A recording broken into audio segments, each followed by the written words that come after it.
వికలాంగులమని చెప్పి తప్పుడు సర్టిఫికెట్స్ తో పెన్షన్ తీసుకుంటున్న వారి మీద చర్యలు తీసుకోవాలని స్పీకర్ అయ్యన్న పాత్రుడు కోరారు. రాష్ట్ర వ్యాప్తంగా ఇప్పటివరకు 1,00,000 మంది వరకు నకిలీ వికలాంగులను గుర్తించామన్నారు. వైకల్యం 40% కంటే ఎక్కువ ఉంటేనే అంగవైకల్యం ఉన్నట్లుగా తెలిపారు. అందుకు భిన్నంగా వైద్యులు తప్పుడు ధృవ పత్రాలు మంజూరు చేసిన వైద్యులను కూడా కఠినంగా శిక్షించాలి అన్నారు. రాష్ట్రం మొత్తం చాలా మంది దొంగ సర్టిఫికేట్తో వికలాంగులు పెన్షన్ తీసుకున్నారు. ఒక్కొక్కరికి సుమారు 6,000 రూపాయలు పెన్షన్ తీసుకున్నారు. వాళ్ళు వికలాంగులు కాదు, బాగానే ఉన్నారు, కానీ డాక్టర్ మేనేజ్ చేసి గవర్నమెంట్ డబ్బులు తీసుకున్నారు. ఇది చాలా అన్యాయం అని చెప్పి నేను ముఖ్యమంత్రి గారు లెటర్ రాశాను. రాసేపటికి 2 నెలల పైన అవుతుంది. తర్వాత ముఖ్యమంత్రి గారు దాని మీద వెరిఫికేషన్ పెట్టారు.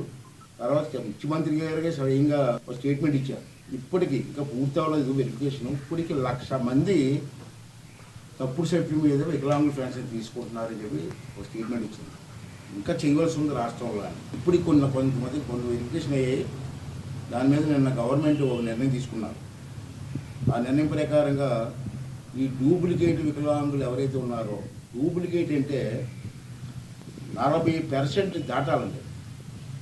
దాటిగా సర్టిఫికేట్లో ఇతనికి 40% పైనే ఉంది వికలాంగులకి అని సర్టిఫికేట్ ఇస్తే పెన్షన్గా అర్హులు అవుతారు.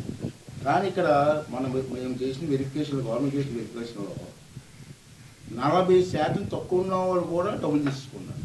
అది చట్టంలో ఎక్కడా లేదు, కానీ పాత గవర్నమెంట్ ఇచ్చేసారు.